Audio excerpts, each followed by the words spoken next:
According to the Mohammedan records, did Muhammad actually predict anything? If so, what? And has it come true? Al-A'raf 7.157. Those who follow the apostle, the unlettered prophet, whom they find mentioned in their own scriptures, in the law and the gospel. For he commands them what is just and forbids them what is evil. It is upon this singular verse in the Quran that the followers of Muhammad, after his death, created a voluminous literature attempting to connect Muhammad to the scriptures of the Jews and the Christians. They evolved the most astounding set of mendacities, perversion of language, as well as contortion of history and theology in a pitiful and pitiable manner to glorify their false mentor, as we shall currently show. In the Hebrew Bible, in Moses' last sermon, he addressed the people of Israel with the following verses, among others. Deuteronomy 18.15. The Lord thy God will raise up unto thee a prophet from the midst of thee, of thy brethren, like unto me, unto him you shall hearken.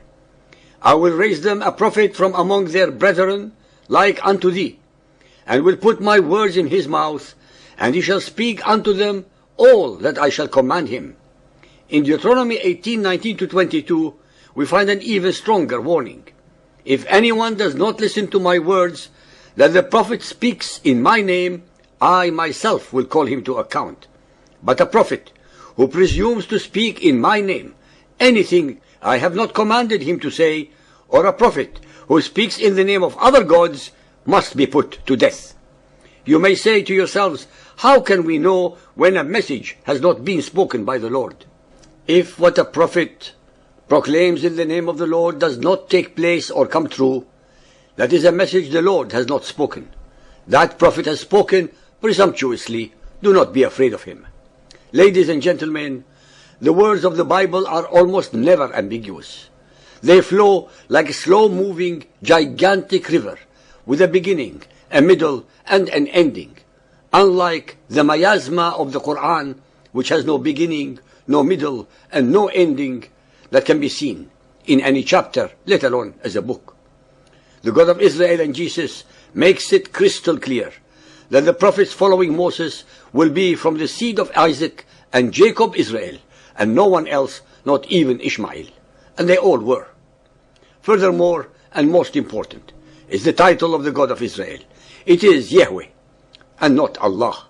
It is a title since it means I am, which is not a name. It has the meaning that the Almighty is unknowable, infinite, unfathomable, eternal, omniscient, and omnipotent.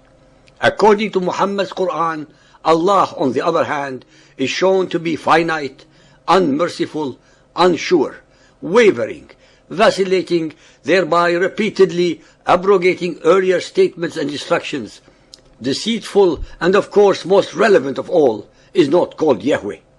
We need to ask how it is that these men have come to have the office of prophet. What gave them the authority for calling themselves prophet? When we go to the scriptures, we find that God delineated as qualifications for the office of prophet 4 categories. A prophet must be born in the prophetic line of Isaac. B, he must speak in the name of Yahweh. C, his message must conform to the message which has gone before. D, there must be verifiable accomplishments to the prophet's predictions. Let us together go through each of these 4 categories one at a time. A, Muhammad, according to his Quran, was from the seed of Ishmael and not of the seed of Isaac. Hence, he fails the first condition.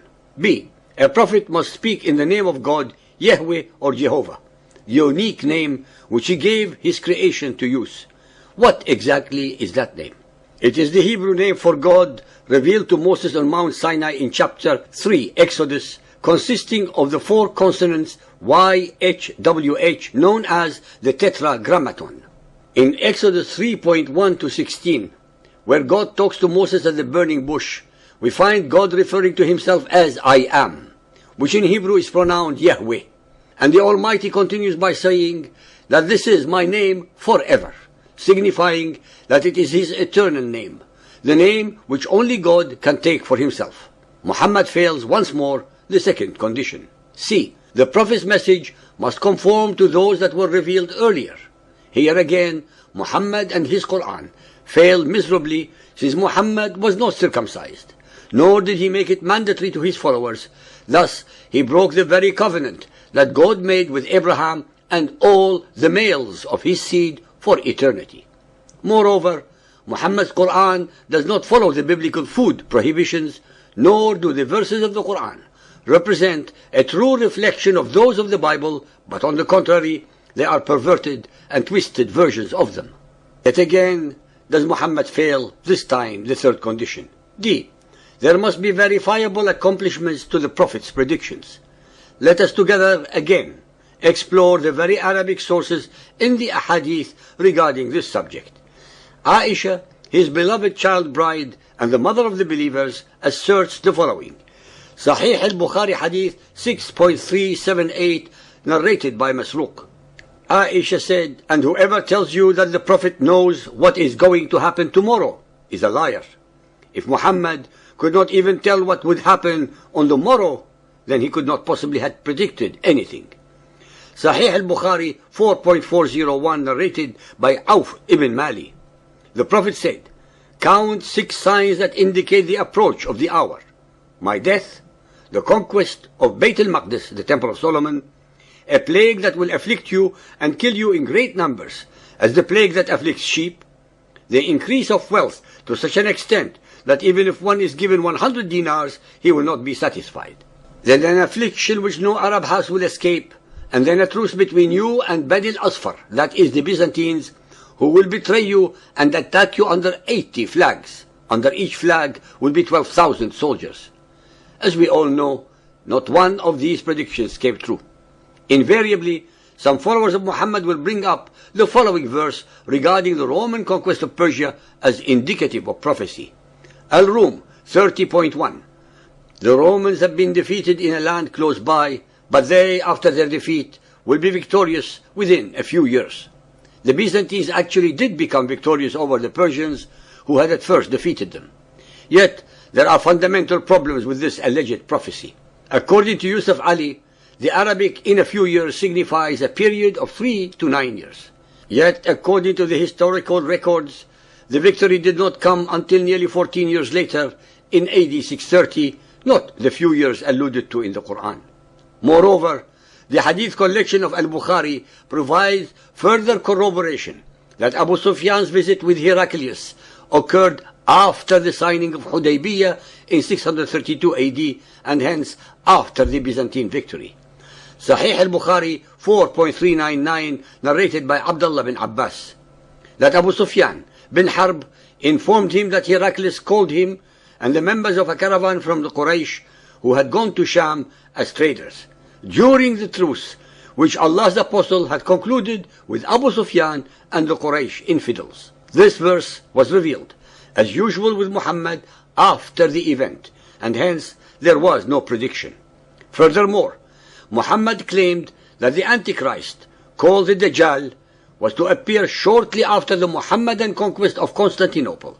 The following traditions are taken from Sunan Abu Dawood 37.4282, narrated by Mu'ad ibn Jabal.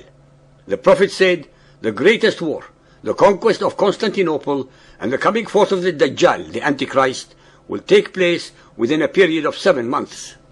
Sunan Abu Dawood 37.4283, narrated by Abdullah bin Busr.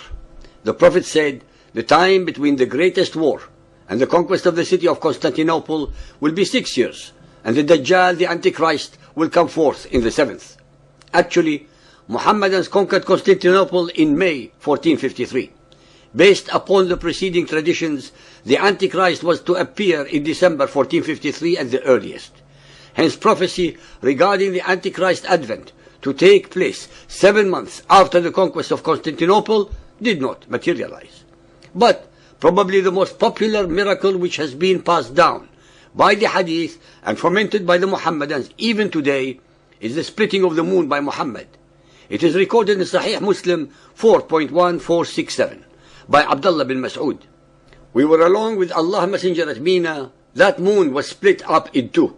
One of its parts was behind the mountain, and the other one was on the side of the mountain. Allah's Messenger said to us, bear witness to this. The splitting up of the moon is not simply a fable from the ahadith, but is alluded to in the Quran as well. In Surah Al-Qamar 54, titled The Moon, begins by saying, "The hour of judgment is nigh, and the moon is cleft asunder." From the context, it is obvious that this was meant to be a sign. But people reject it as such, and in their desire to create some supernatural proof for their faith, interpret it word for word. Even today, you will hear Mohammedans claim that the American astronauts, upon landing on the moon, took pictures of a large crack or fissure on the moon's surface, which is what remains from Muhammad's split. For those believers and unbelievers who want more such intellectual gems, please go to the internet and be regaled.